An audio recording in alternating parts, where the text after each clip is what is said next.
So I've been a teacher for 16 years. I first encountered HeadStart while I was teaching in schools. I noticed stress levels rising at a crazy rate, even in nursery children. So I trained first as a relaxation therapist and then as a stress management consultant.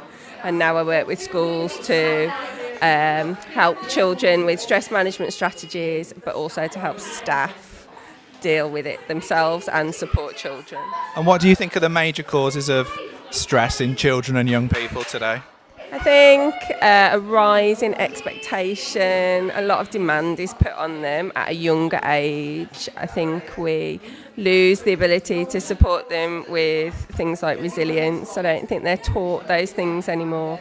Too much of a focus on literacy and math skills without first nailing interpersonal skills. Just a lot of pressure. I think a lot of screen time as well, if I'm honest. I think they just are losing the ability to be children. What about maybe for older young people, for teens and the kinds of pressures that are falling upon them? I think they're far more aware of the greater expectation that's put on them, and I think they have a lot more external influences than we had when we were younger. And I think there are lots of ways that pressure can be applied.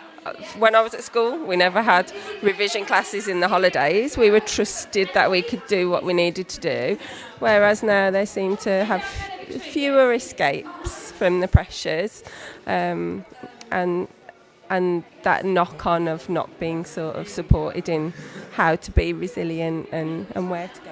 And do you think there's any impact of the online world, particularly for teens today? Absolutely. The online world terrifies me.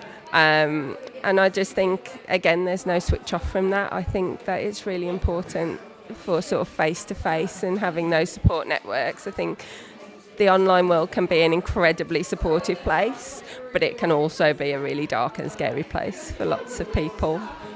Well, thank you very much, and all the very best with your endeavours as a stress consultant in schools. Thank you. You're very welcome. Thanks very much.